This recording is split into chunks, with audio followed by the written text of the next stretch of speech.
de Salmos es una colección de poemas sagrados que son alabanzas y oraciones a Dios.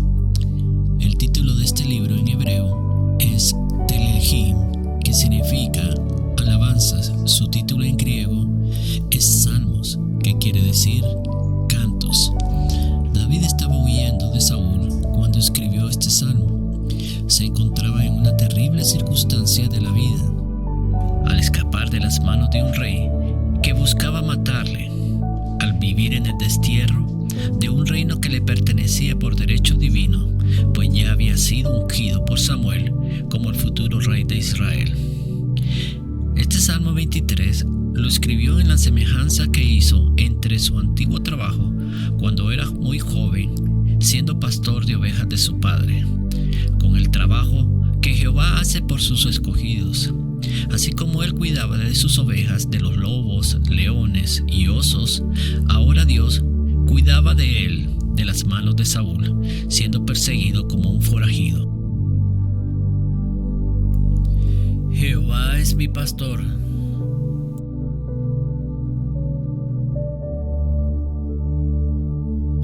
David hace la expresión Jehová es mi pastor tomando una posición de oveja, colocándose mentalmente como una oveja. Como oveja, hace la expresión de que es un necesitado de Dios, que necesita del cuidado completo del pastor, que él por sí solo no puede cuidarse, no puede. En cada momento, él depende de Dios, depende de su guianza, depende de su voz. Su confianza en su andar está en las manos del Señor.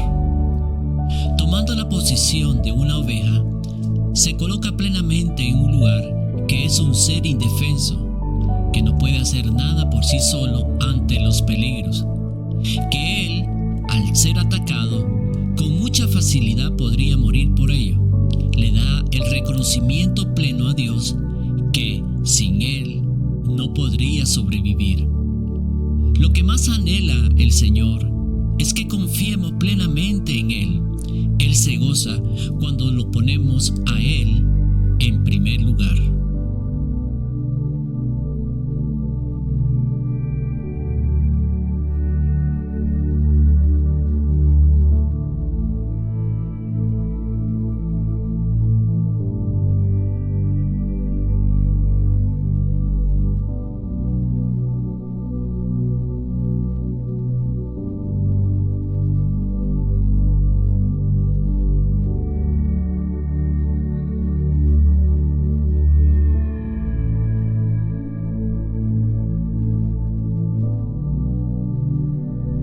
Nada me faltará.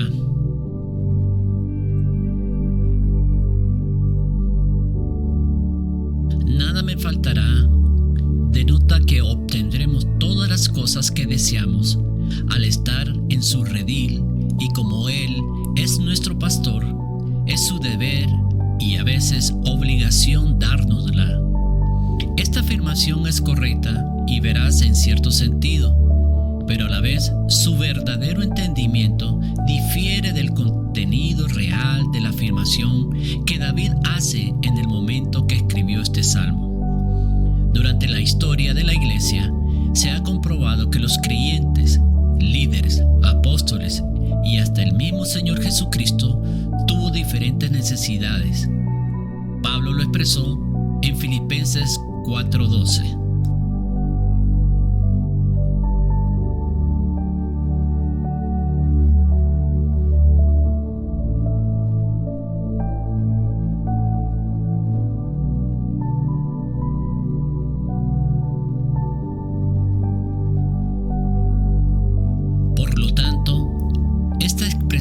No encaja con el modo de vivir de los que seguimos a nuestro Señor Jesucristo. El mismo David, al expresar este verso, era perseguido, no tenía un lugar seguro donde dormir, no se alimentaba de la mejor forma, se hacía parecer un lunático para no ser asesinado. Esto lo hacía para salvar su vida. La expresión "nada me faltará" más relata que David estará satisfecho con lo que tiene. David lo expresa que su afán no es lo económico, que no es lo material. Su deseo es una entrega total y completa de la relación pastor y oveja. Debemos de estar satisfechos con lo que tenemos en estos momentos. El afán, el deseo desmedido para obtener las cosas materiales hace que nos alejemos de la comunión con Cristo. Jesús siempre expresó que no estuviéramos afanosos por las cosas. Nada me faltará expresa que, como oveja, no tenía de qué preocuparse por las cosas materiales. El Señor es su pastor y Él cuidaba no solo un día, sino todos los días de su vida. El Señor le conocía, sabía que cuando estaba triste o alegre, sabía cuando tenía hambre, Él sabía cuando tenía dolor y por eso no se preocupaba, ya que Él cuidaba de él. Como una madre recién parida cuida a su bebé, estando pendiente de él, asimismo Cristo nos cuida como sus bebés espirituales nacidos de nuevo.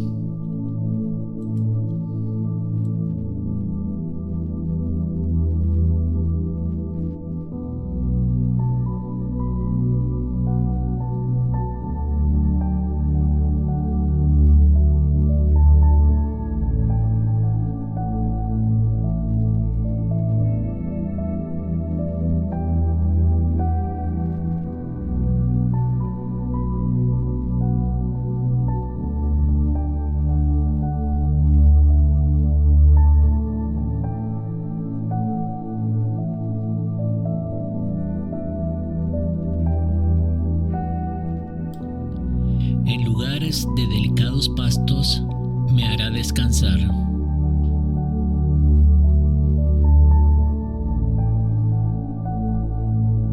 Las ovejas generalmente desarrollan preferencias por aquellos alimentos que pueden ingerir y digerir de forma rápida y que proporcionan un alto nivel de saciedad. Cuando las ovejas consumen un alimento que le gusta, en su cerebro se activa un mecanismo de recompensa, anulándose las señales de saciedad, pudiendo comer incluso por encima de los requerimientos diarios que la oveja necesita. La expresión descansar expresa lo siguiente: hacer una pausa en una actividad para reposar. El descansar es tomar un tiempo para recobrar fuerzas, para analizar situaciones que estamos viviendo o que estamos trabajando. La palabra descansar declara que hay una pausa en nuestro andar. La expresión "me daré un descanso" denota que yo estoy en el control del tiempo para decidir cuánto tiempo descansaré. Es una acción personal muy propia de mi persona al hacerlo. La expresión "me hará" es algo que está fuera de nuestro control. Es algo que no podemos decidir por nosotros mismos el descanso, y también no podemos decidir el tiempo que durará ese descanso o parada personal. Es algo que se completa sin ninguna ayuda de nuestra parte. Descansar. Mi Dios me lleva a descansar en circunstancias fuera de mi control. Él me hará descansar. Ahora bien, ese descanso forzoso puede deberse a varias circunstancias. El que hayamos perdido la visión del Padre es una de ellas. Que tomemos un camino equivocado o que estemos cerrados en nuestro pensar y actuar. También puede ocurrir que estamos alcanzando nuevas metas, haciéndonos de unos buenos y mejores ingresos, y esto hace que nos saciemos con lo que estamos logrando diariamente. Y así como el pueblo de Israel que guardaba el maná para el otro día, pero este amanecía engusanado, pensamos que esta buena oportunidad de ingresos se acabará tarde o temprano y por lo consiguiente continuaremos con problemas. Así que continuamos trabajando sin parar, no poniendo nuestra confianza en el Señor, sino en nuestras habilidades y oportunidades que se dan.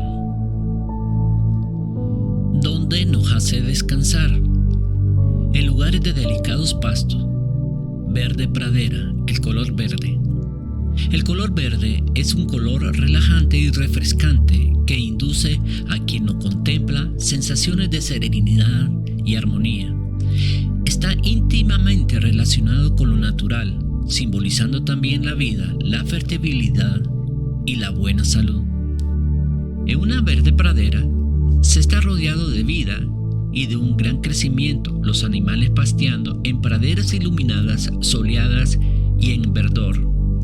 Es aquí donde el verso une el cielo a la tierra y la tierra al cielo, donde Dios nos dice que en medio del sufrimiento y aún en la muerte hay potencial de crecimiento, de belleza, paz y sanidad, si nos permitimos descansar desde donde nos encontramos, aun cuando no estamos en ese pasto por decisión propia.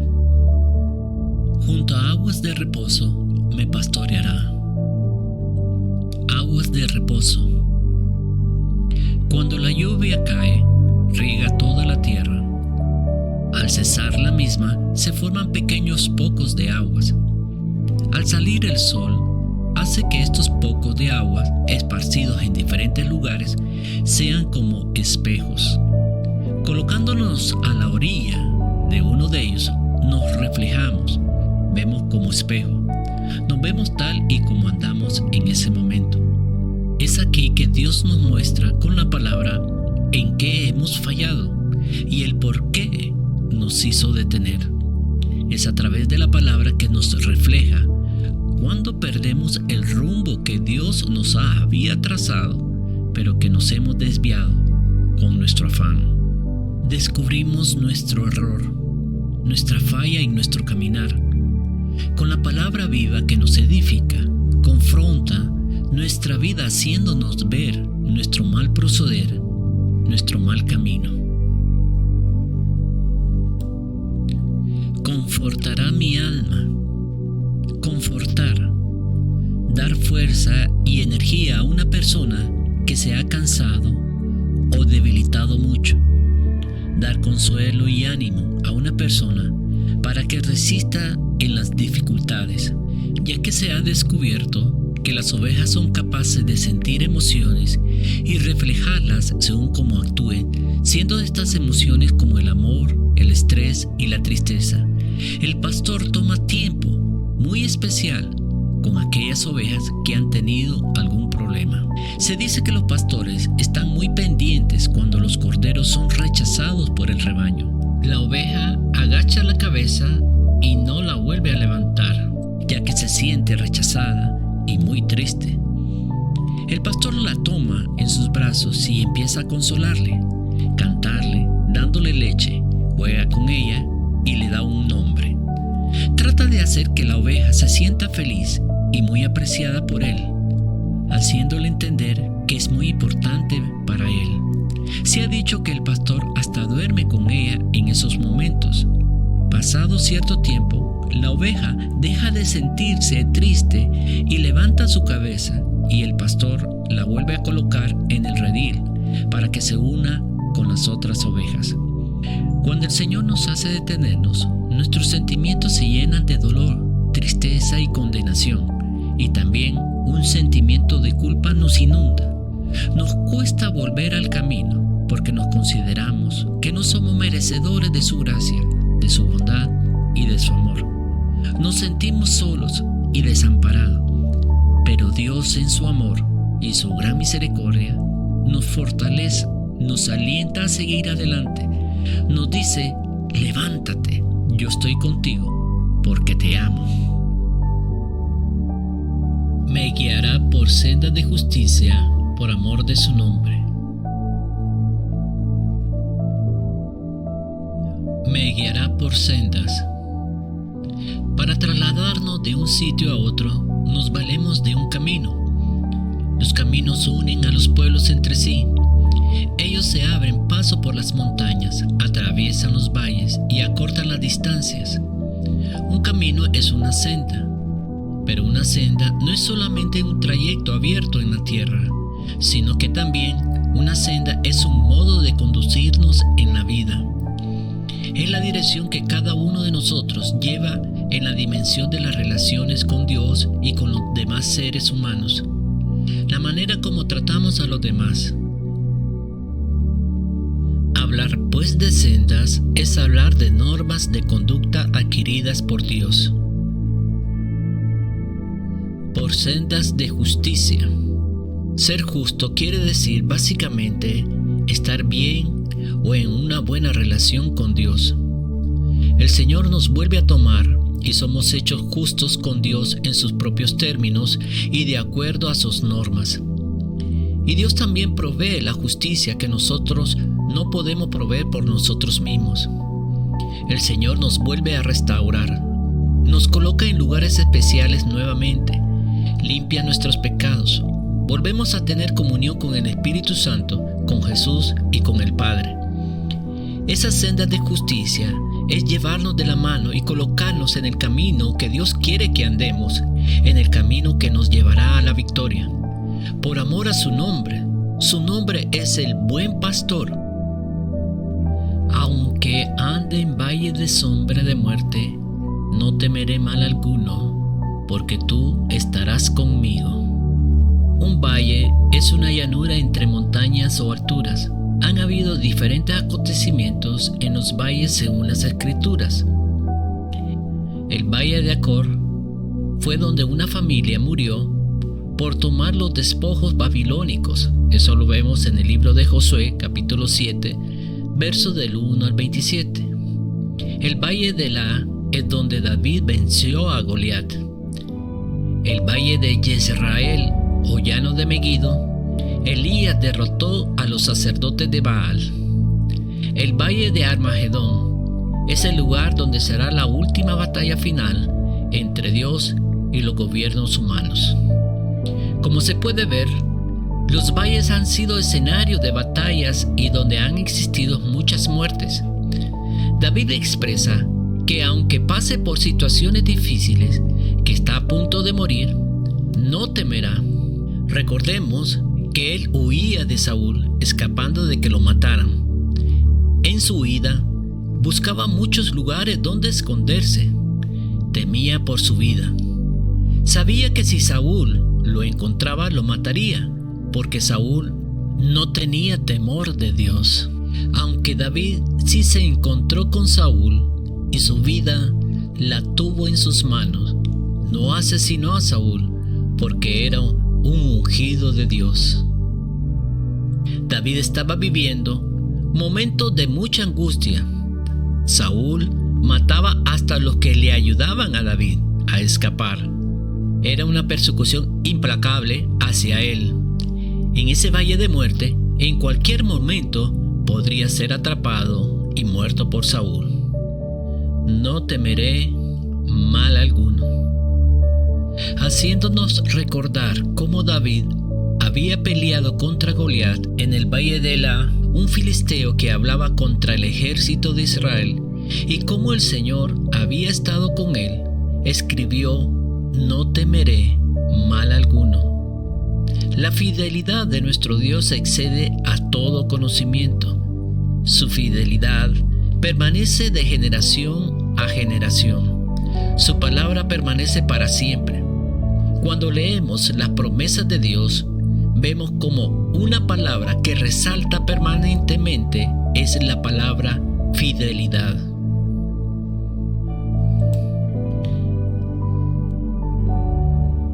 Porque tú estarás conmigo.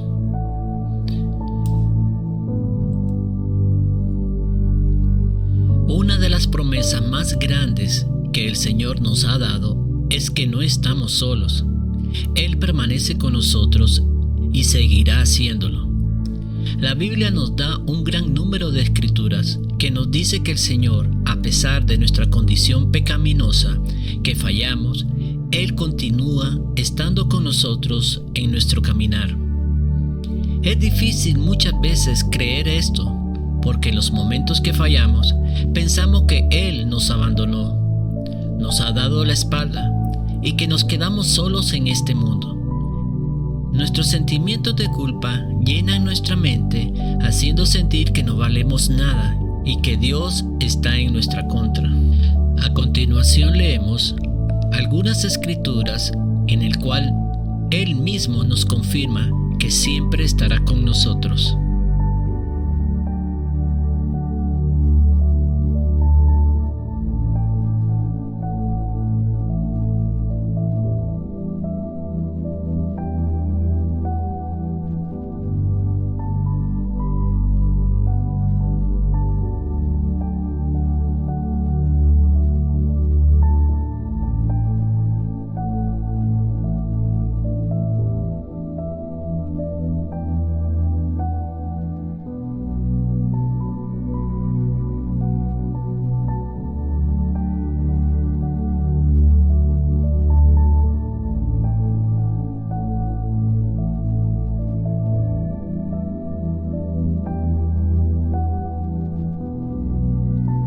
Y tu cayado me infundirán aliento. Mientras David, el pastor hecho rey, asume el rol de una oveja, sus temores de todo mal son apaciguados al mirar al verdadero pastor y rey de Israel. David compara el cuidado gobernante de Dios de su rebaño, su providencia, a una vara y a un cayado, un cuadro que debería calmar todo temor y darle seguridad al rebaño del cuidado de su fiel y poderoso pastor.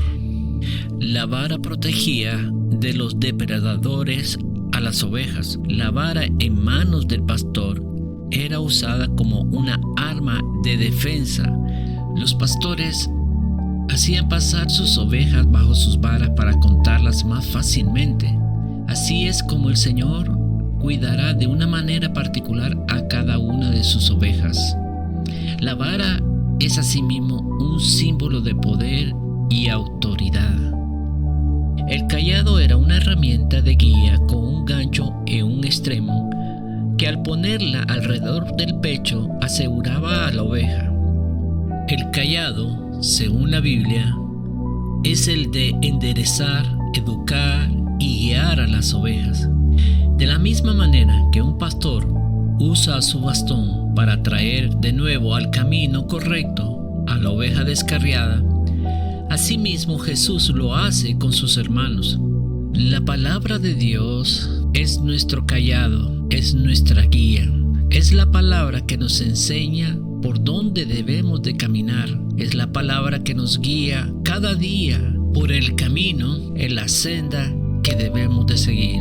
Es el lugar donde nos quiere llevar al Señor. Es el lugar de refugio. Es el lugar donde encontraremos paz, donde encontraremos ese gozo que solo el Señor puede dar. Eso y más hace el cayado del Señor. Estas dos herramientas juntas proveían seguridad a las ovejas. Aderezas mesas delante de mí en presencia de mis angustiadores.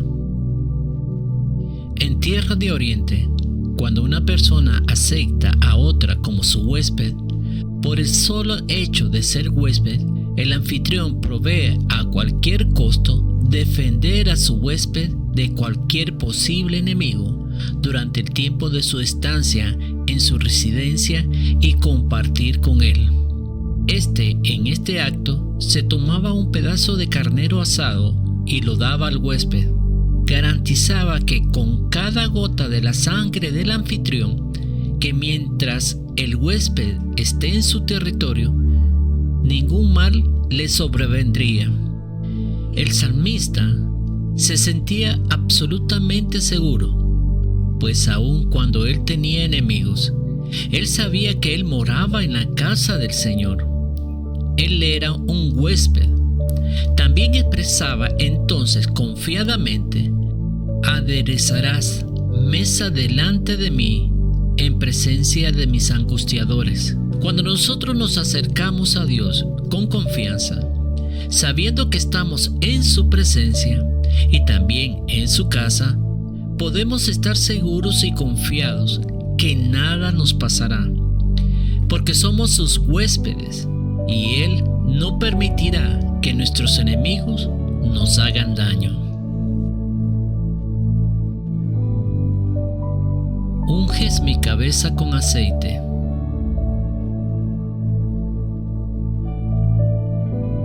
En las tierras del Oriente Medio era común aplicar aceite al cuerpo para proteger las partes descubiertas de los intensos rayos solares. El aceite también ayudaba a conservar la elasticidad de la piel. Solía utilizarse el aceite de oliva al que añadían algún perfume. El aceite solía aplicarse después del baño. Se entendía que untar la cabeza con aceite a un invitado era una muestra de hospitalidad y cortesía, como lo indican las palabras de Jesús con respecto a la mujer que le untó los pies con aceite perfumado. En tiempos bíblicos, los hebreos y algunos otros pueblos ungían ceremonialmente a sus gobernantes. Este acto constituía la confirmación de su nombramiento oficial. David recordaba siempre cómo el profeta Samuel lo ungió para ser rey de Israel. Él sabía que esa unción proveía de Dios, así que en su corazón esperaba el día en que se sentaría en el trono a gobernar al pueblo de Dios. Mi copa está rebosando. El vino es un elemento ritual y simbólico muy antiguo de la práctica religiosa judía. De las cosechas se establecía un diezmo a los propietarios y una parte como obras de caridad. El Talmud reconoce que no hay alegría sin vino. Así fue siempre la cosecha y seguía perdurando hasta hoy como la celebración de una gran fiesta de todas las gentes en cuya historia existe una tradición vinícola. Tanto el jugo de uva como el vino tomaron gran protagonismo en los relatos bíblicos, a tal punto que llegó a ser de mucha importancia, ya que todo Israel fue llamado la viña del Señor. Durante las fiestas hebreas, como la Pascua judía, que recuerda la salida de Egipto, se toman 4 copas de vino. Una copa representa la santificación o consagración. La segunda copa representa la alabanza y la acción de gracias. La tercera copa representa la redención y la cuarta y última copa, el del cumplimiento.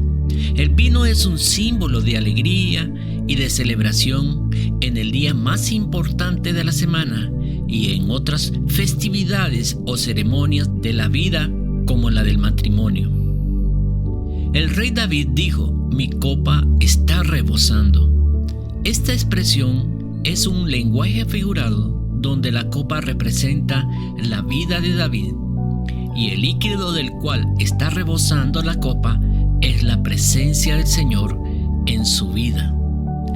Lo que David estaba diciendo es que su vida estaba llena y rebosando de la presencia del Señor. El vino traía alegría cuando era tomado en las celebraciones.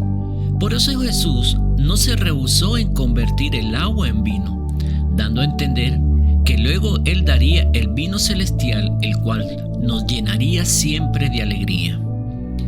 La palabra que escribe David en el cántico, esta es en tiempo presente, refiriéndose que el gozo que recibe después de haber hecho una pausa, haber estado triste, pero que fue consolado, que sus ojos fueron abiertos mirando la senda a seguir, que, a pesar de que era perseguido, sentía alegría que muy pronto estaría en la mesa de la casa de su padre nuevamente.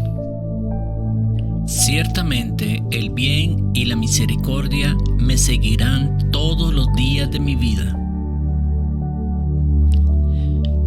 La misericordia es un término que proviene del latín y hace referencia a una virtud del ánimo que lleva a los seres humanos a compadecerse de las miserias ajenas. Se trata de una actitud bondadosa que, por lo general, puede mostrar a una persona acaudalada hacia alguien que tenga más necesidades de ella. Es importante señalar que la misericordia puede expresarse de diversas formas, sea por medios materiales como espirituales. En otras palabras, ofrecer alimento, techo o ropa a los necesitados es una obra de misericordia, tanto como lo es enseñar a quienes no conocen la palabra. A menudo se comete el error de confundir la misericordia con la lástima, aunque sean dos conceptos muy diferentes. Sentir lástima por otra persona no se trata de una actitud persistente de la personalidad, sino de una sensación pasajera. Además, no acarrea una acción bondadosa para acabar con los problemas ajenos, sino que se queda en la reflexión acerca de los mismos.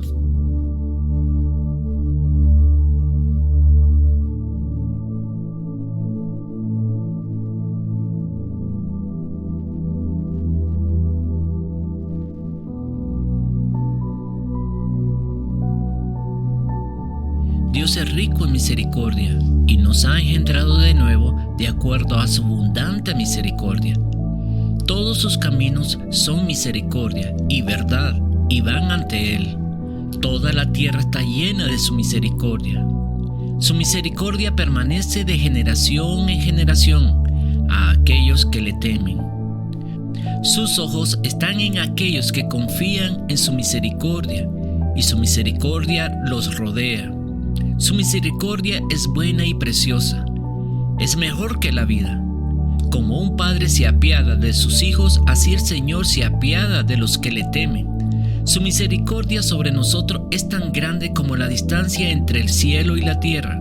Nos corona de misericordia. Somos vasos de misericordia preparados por Él para la gloria. Y en la casa de Jehová moraré por largos días. A David le encantaba adorar al Señor. Él amaba la casa del Señor. El Salmo 27:4 dice: Una cosa que he deseado del Señor, que buscaré, que pueda habitar en la casa del Señor todos los días de mi vida, contemplar la belleza del Señor e investigar en su templo. David entendió que la casa del Señor era un lugar de santidad. Con gusto tomaría las posiciones más humildes en presencia del Señor en lugar de ser rey. David escribió: porque un día en tus atrios es mejor que 1000 fuera de ellos. Prefería ser un portero en la casa de mi Dios y que habitar en las tiendas de maldad. Salmo 84:10. En otro salmo enfatiza la santidad de la casa del Señor. Tus testimonios son muy seguros. La santidad adorna tu casa, oh Señor, para siempre. Salmo 93:5. El deseo de David de construir el templo reflejó su amor por la casa de Dios. Sin embargo, Dios no permitió esto porque David era un hombre de guerra. Hay dos preciosas razones por las cuales Dios ordenó a Moisés que edificara el tabernáculo. La primera, para cumplir el anhelo del corazón de un Dios santo de restablecer con su pueblo la comunión que se había perdido desde que Adán pecó. Dios anhelaba morar en medio de su pueblo. Él dijo a Moisés en Éxodo 25:8: y harán un santuario para mí, y habitaré en medio de ellos. La segunda razón fue para enseñarle a su pueblo sus caminos. Ahora, la morada de Dios aquí en la tierra somos cada uno de nosotros. Así lo expresa Jesús cuando dice: al que me ama, mi Padre le amará. Vendremos a Él y haremos morada en Él. Porque Dios ha escogido morar y habitar dentro de nosotros, hacer de nosotros la casa más deseada. Como conclusión, el Salmo 23 no es un salmo de epitafio de David. Al escribirlo solo recordó parte de su niñez y de su antiguo trabajo. Al compararse como una oveja, no es más que una declaración de un hombre necesitado de Dios, que su confianza en el Creador lo llevaría a librarlo de la muerte y de cumplir con el trabajo encomendado por el Señor, el de gobernar al pueblo de Israel. Y el Señor dijo a Samuel: ¿Hasta cuándo te lamentarás por Saúl, después de que yo lo he desechado, para que no reine sobre Israel? Llena tu cuerno de aceite y ve, te enviaré a casa de Isaí, el de Belén, porque entre sus hijos he escogido un rey para mí.